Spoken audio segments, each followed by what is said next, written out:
As we look to colonize the moon and Mars, we're going to need AI in the loop, right? If I'm sleeping on a long mission, AI is going to be monitoring the habitat, the atmosphere inside as well as outside. It's going to help with growing food on Mars. Welcome to How AI Happens, a podcast where experts explain their work at the cutting edge of artificial intelligence. You'll hear from AI researchers, data scientists, and machine learning engineers as they get technical about the most exciting developments in their field and the challenges they're facing along the way. I'm your host, Rob Stevenson, and we're about to learn how AI happens.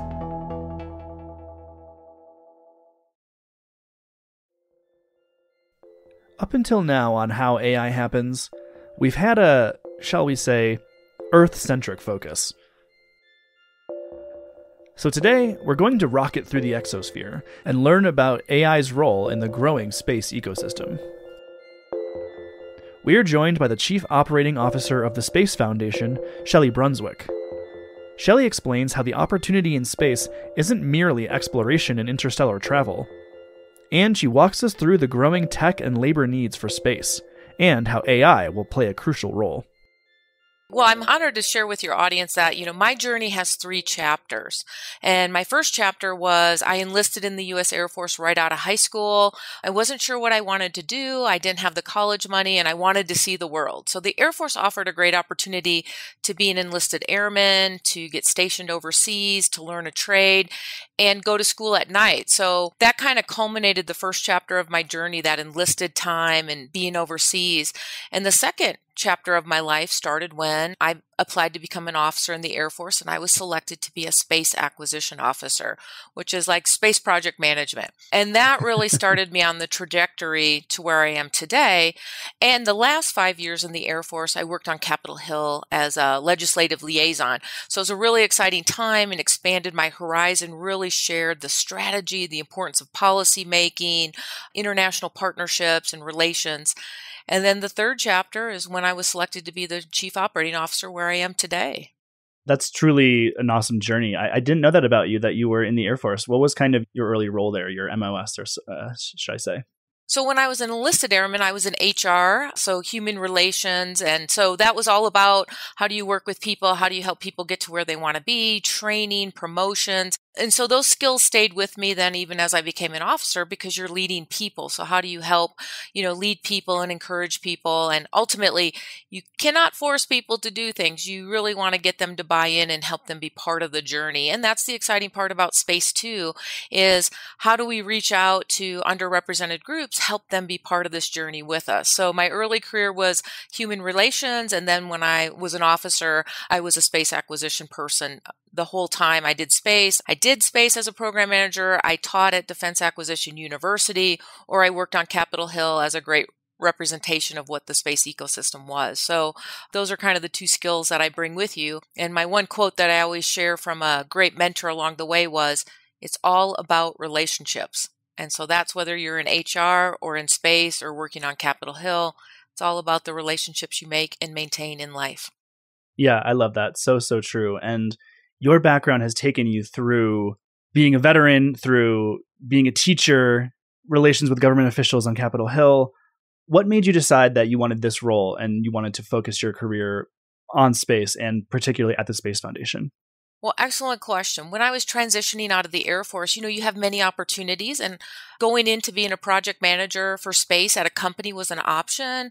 There were I could have gone back to Defense Acquisition University or gone back into academia. But the Space Foundation really attracted and pulled me. The Space Foundation is a nonprofit, a U.S. nonprofit, does business internationally, and it has 3 main divisions. It has our symposium, where we have your trusted source of information, in our annual symposium that's taking place in April 4th through 7th here in Colorado Springs, where we bring that global space community together. We just launched 2 years ago our Center for Innovation and Education, and it's something I've been working on for a long time.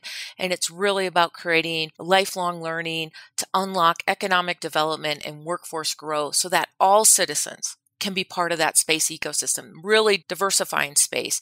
And then our third division is our Global Alliance. Again, another area I'm passionate about. is how are we partnering with international organizations? How are we partnering with governments? Like we do have an office in DC, so your trusted source for partnerships. So the Space Foundation just really played to that service before self that I was taught in the Air Force, that giving back. I had wonderful mentors in my journey, so I wanted to give back and hopefully be a wonderful mentor and help create mentors for the next generation in the global space industry. You've mentioned now a couple times the phrase space ecosystem. I kind of want to double click on that because when most people think of space, or maybe I'm just speaking for myself here, we think of space exploration and what are the probes we're sending out into the near solar system and are we colonizing Mars? But space ecosystem makes it sound like there's more to it than that. How would you define space ecosystem? So the Space Foundation defined the global space ecosystem in 2020 through our annual The Space Report that it was $447 billion. And of that, 80% is commercial. It's products and services that are benefiting individuals, that are creating jobs, that are unlocking investment and opportunity. And the great part is that from $447 billion, by 2030, they're saying that global space economy is going to be more than $1 trillion, and by 2040, over $3 trillion. And so you're looking at exponential growth in the commercial side. And so I define that global space ecosystem as, yes, it's exciting to return to the moon and on to Mars and beyond. But what we really need to do is wrap it back to how that space technology, that space innovation, that investing in space benefits us right here on planet Earth and creates jobs and career opportunities.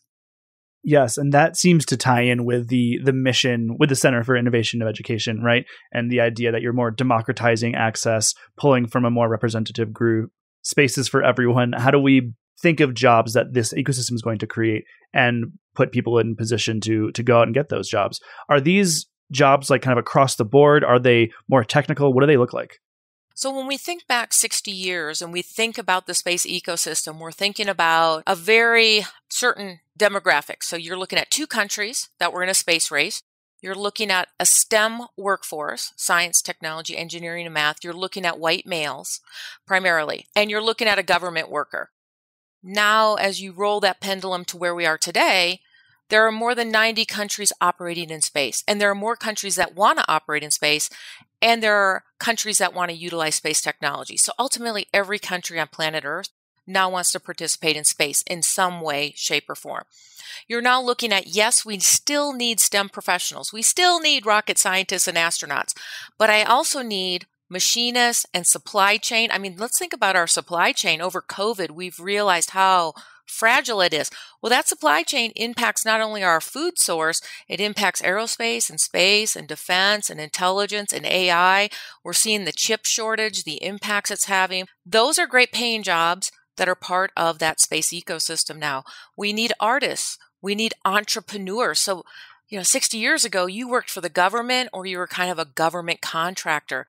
Now you have entrepreneurs that are across the industry, and there are 16 different sectors that relate to that space ecosystem. So yes, space is one of those 16, but some of the others are the Internet of Things, transportation, healthcare, agriculture, finance, education, public safety, and more. So the opportunities for students, young children looking at opportunities, space is no longer something we memorized. It's not what we did. It's not about the past, and it's not about memorizing planets. It's about creating wonderful career opportunities for high school graduates to PhDs to find career success and fulfillment in how they want to contribute to the world. In addition to machinists, supply chain logistics experts, is there a need for podcasters? Well, actually, yes. Let's think about inspiration. How do we inspire people to come into the space industry? Artists, a podcaster is in the media and an artist, movies, TV shows. I mean, how many times do we think about Star Trek and go, oh, look at that cool technology? And now we all look at, they had communicators on their shirts. We would have never thought that would happen. But now, you all got Fitbit watches, which is kind of like the communicator from Star Trek. So we look at technology from movies and we try to emulate it. I mean, so yes, podcasters, you're getting that messaging out. You're sharing inspiration.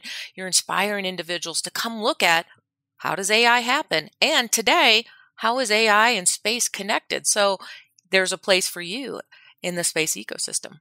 We should circle back, maybe off mic. But Shelli, I love when guests do my job for me. You posed that question. I'm going to kick it right back to you. How are AI and space connected? What is the opportunity for artificial intelligence to play in the growing space ecosystem? Well, we can kind of look at how AI is already playing. So we can look at satellites are sending imagery down to planet Earth. There's AI already in that, enhancing the images. We have communications coming from satellites to Earth or satellite to satellite, and AI is enhancing that communication stream. You can look at mapping the planet Mars. That's using AI technology. You can look at algorithms that are enhancing how quickly we can make decisions. We do status of health checks with satellites. Normally a human being does that, but that can also be automated, and we can also do self-healing types of software. So there's a way AI is already playing, and we can exponentially grow that. So let's think about Mars. We landed a rover last year, and we had a drone fly on Mars.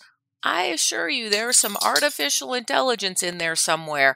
As we look to colonize the moon and Mars and deep space exploration, we're going to need AI in the loop, right? If I'm sleeping on a long mission, AI is going to be monitoring the habitat, the atmosphere inside as well as outside. It's going to help with growing food on Mars, taking care of the environment, scrubbing the air so we can breathe.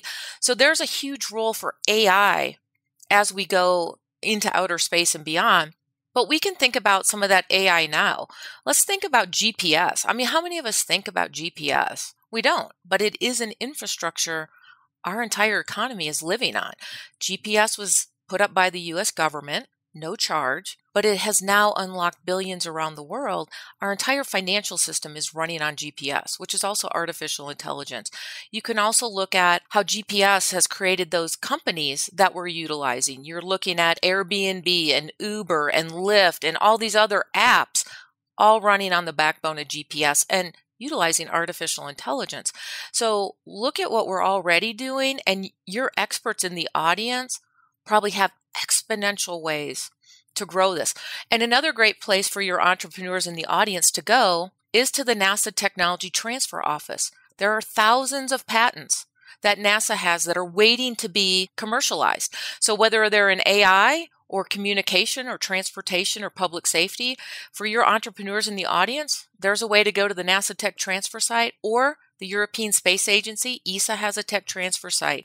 If you go to the NASA one and you're a U.S. citizen, you can apply for a small government grant to help develop that technology readiness level. So I share with you that the sky is not the limit in how AI can play in this.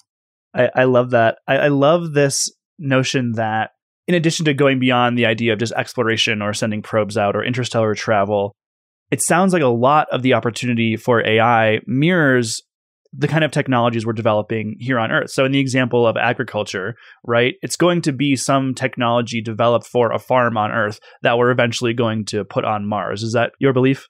So what I'm going to say is we're already using satellites and AI in agriculture. We use precision agriculture now that increases crop yields by 10%. So as the population on planet Earth grows, we really need to have different agricultural methods. We don't have the ability to expand the land use anymore. So what are some of those? Well, hydroponics is a great way of growing food, especially as the climate is changing. But think about hydroponics now on Mars or in deep space exploration or on the lunar surface. We don't need soil, so hydroponics is perfect. Now, where am I going to get the water for hydroponics? Well, we know that both the moon and Mars have water. So there's a water source. So those are ways we can grow food off planet, but I'm going to use AI in how I'm maintaining the climate of that hydroponics. When do those crops need to be watered or fertilized?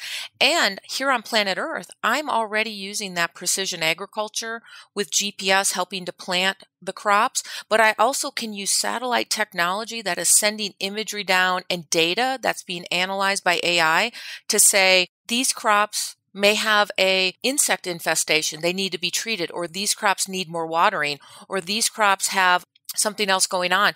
So by using satellite and space technology, or you could use drones and then using artificial intelligence to help process that data rapidly, farmers can now more accurately grow larger yielding crop yields that we need to feed our hungry planet. You're blowing my mind a little bit here, Shelli. And I think it's because I'm realizing I have a very Earth-centric view of business and entrepreneurship. But when one thinks of the future of their own industry, it behooves them to imagine the space ecosystem and imagine how these technologies are going to play outside our own atmosphere. So how much of it do you suppose mirrors the work we're doing here on Earth, and how much of it changes just in relation to the fact that we are off planet? Everything will change. And the reason I say that, first of all, space is hard. Rocket science is hard. Launching rockets is not easy. It's really about weight. How much weight can I get off planet? So every time we launch something, there's an expense. Now, the great part of SpaceX and their reusability model is it greatly lowered the cost of launch. So innovation is important. So yes, we still have to get things off-world, but once I'm off-world, can I manufacture in space? And that's part of what Jeff Bezos talks about. Can we manufacture in space? Well, think about how you're going to go to work every day if you're manufacturing in space. You're probably going to put on some VR goggles because you're not launching every day to go work. You're going to work using artificial intelligence. But once we're off space, how are we going to build that habitat on the lunar surface? I'm probably going to use 3D printing and robotics. Again, I'm using a lot of AI in that technology to build that habitat. I could build that habitat on Earth too, but you should know the ground of Mars is toxic to human beings. There's particles in there that's toxic. So we can't use the soil on Mars to grow food. It's toxic. So everything from the world, the atmosphere does not support human beings. We currently can't grow food there. Creating water there could be challenging. We've got to get to those polar caps. We've got to be able to use the water that's frozen on Mars and the moon. And then let's talk about the human being. We're not designed to live off-world. We're designed to live in a world that has an atmosphere that protects us from radiation. We're designed to have gravity. We've learned when astronauts do long space trips on the International Space Station, they start losing bone mass and muscle mass. Your heart is a muscle, can damage your heart. Men develop eye problems. Women develop osteoporosis. Let's talk about the loneliness of living in space or deep space. We've learned during COVID the challenges of being isolated. You asked me my alma mater at CSU Pueblo, we're the pack. Human beings are pack animals too. We're not designed for isolation. So how will that happen on deep space missions? How will that happen on Mars when you're in small groups of individuals? So scientists and medical experts are thinking about all these challenges of what is it going to be like to live off planet Earth. And we need artificial intelligence to help us run those simulations, help us have those breakthroughs, help us come up with better solutions faster. So AI is part of that future of off-world, but it's here on this planet as well, helping to make this world better as well. You had mentioned that in the last issue of the Space Report, the Space Foundation had identified it was just under half a trillion in terms of the space economy, right? This whole entire space ecosystem, rounding 50 billion or so. Despite that huge number, it strikes me that the amount of companies playing in this space are still relatively low. You think of the big ones, right? You think of the government agencies, you think of the SpaceXs. Do you foresee this being a huge area of entrepreneurship? You mentioned that you can go to NASA, take a patent, commercialize it. What is the opportunity for growth for entrepreneurs and for new businesses who want to start playing in space? So one of the things we have at the Space Foundation under our Center for Innovation and Education is our Space Commerce Institute. And it's all about entrepreneurship, how to be an entrepreneur, what does space entrepreneurship mean, leadership, mentoring, as well as coaching and counseling. So there are numerous ways you're going to be able to play in the space ecosystem. So I'm in Colorado. We have a huge amount of entrepreneurs in cyber and space throughout the Front Range, we call it. But you could see that throughout the U.S. as well as around the world. You know, the reason all these countries want to have space agencies and want to stand up space organizations and do investment in space is they look at what the U.S. did 60 years ago. When we invested in that space race, to who was going to put a man up first, who was going to land on the moon first, and all those activities, we had secondary technology that was developed and commercialized. So people think about Tang. It wasn't exactly Tang, but it was formulated food. Think about firefighters. That fire retardant clothing, or if you have children and you buy fire retardant bedding, that all came from the space industry. cordless power tools, new types of clothing and athletic wear, mammogram technology, cataract surgery, better weather predicting. So smoke detectors. So what I'm sharing with you is I don't know how investing in space and all these amazing technologies will create spin-off commercialization. I mean, first of all, the U.S. government probably has around 15,000 patents, and it's growing every day, whether that's NASA, Air Force Research Lab, Department of Energy, and more. And then you've got the European Space Agency having patents. So there's already patents that are waiting to be commercialized, brought to market, create jobs, unlock innovation, and better life on Earth.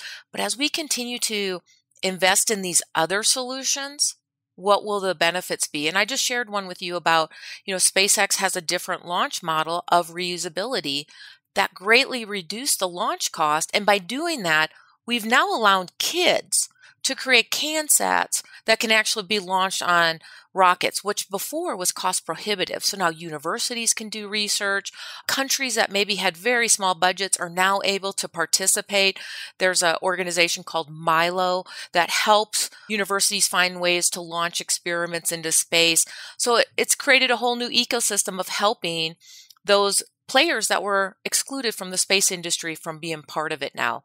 So what I'm going to share with you is it is the wild, wild west. It is exciting. And if you want to be an entrepreneur, buckle in because there's an opportunity for you. I love it.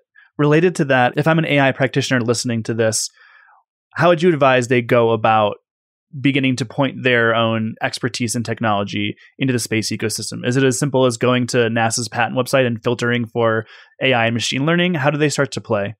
So obviously AI and machine learning is a huge component of it, and the Internet of Things and AI is going to grow exponentially. So I can just sort that out from space and say AI is a huge market, but there is that intersection of AI and space.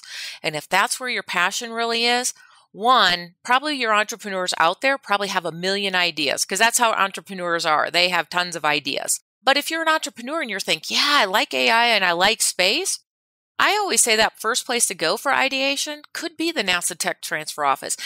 It may not be a patent you want to take to market, but it might give you some ideas of what's going on. You can also look at what are companies or organizations wanting to do. Like NASA has published their Artemis plan, and they show the technology gaps they currently have. Or you could go to events like I shared earlier, Space Symposium. We have the government agencies come. We anticipate probably 30 plus international governments will come.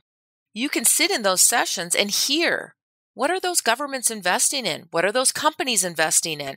And how can you as an entrepreneur create a product or service that's related to AI that helps them fill that capability gap? Because ultimately, entrepreneurs, you found a problem, you created a solution, and your solution is better than anyone else's. And a great place to do that market research is at Space Symposium. IAC is also a great conference that will take place in September in Paris. But since I'm with the Space Foundation, I'll first encourage you to come and join us in April 4th through the 7th in Colorado Springs, either virtually or in person. I love that. I will put links to the Space Foundation events in the show notes so folks can check that out and learn about how they can, contribute. Shelli, I'm going to ask you to prognosticate a little bit here because it is such an exciting time to be alive right now. Because things that were just the realm of science fiction writers, we're seeing coming to life all around us. To push that further a little bit, 20, 30, 40 years down the line, when you imagine the kind of things that will become commonplace as GPS, for example, which is something that we don't even think about, but when you stop to really pause, it's mind-blowing, right? The idea that your phone can just point you within a couple yards to a location and how important it is to our day-to-day lives, getting around and finding places and whatnot. Do you foresee a space-bound technology like that to us is truly mind-blowing, but will become so commonplace in a few decades that it's just taken for granted? What about the next few decades of innovation truly excites you, I guess is my question. So there's a lot of great innovation taking place. I shared with you the Internet of Things, AI, robotics, and there is that intersection of space, healthcare.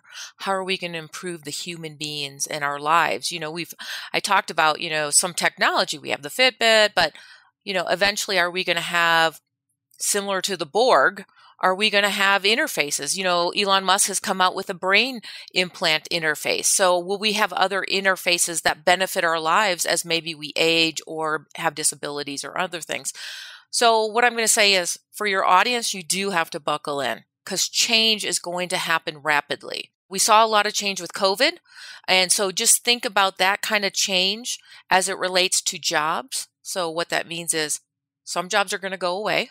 Some jobs are going to change and new jobs are going to be created. So we're seeing challenges with jobs going away. We cannot attract enough truckers right now, right? You listen to the news, wait staff at restaurants and bars. We still need those jobs, but those are some of the jobs that AI is going to eliminate in the future. Now, it'll eliminate those type of jobs, but new jobs will be created, right? The people who manage that, who work for the bar or the restaurant that manages the AI system. So new jobs will be created. So we're going to have to be reskilled and upskilled. The other part is jobs will change. So I always like to say, let's think about the car mechanic. 30 years ago, you took your car to the mechanic and maybe you got it back in a week and maybe they figured out what was wrong with it, right? Because they had to just tinker. Now your car will tell you, hey, something's wrong. And you take it to the mechanic and they plug it into a computer and the computers talk and they say, hey, here's what's wrong with me, fix it. And maybe you get it back in a couple hours. So technology has changed the mechanic's job. It hasn't eliminated it. It just changed how the mechanic does it. So that's going to happen to all jobs rapidly. So in about 5 or 10 years, we're going to see more than 50% of the jobs change. So we as human beings have to be able to handle that change and create those reskilling and upskilling programs. So you've even heard Jeff Bezos talk about reskilling and upskilling. So, and reskilling and upskilling can be just like the mechanic. Do they just go to a short course or a community college, or is it online? Is it a fellowship, an internship, formal, informal education? So what is that educational process to continue to reskill and upskill our workforce as these jobs change? And then obviously, what is that innovation? So we do have a lot of challenges facing us: climate change, sustainability, growing food in austere conditions. Technology is also part of solving those solutions.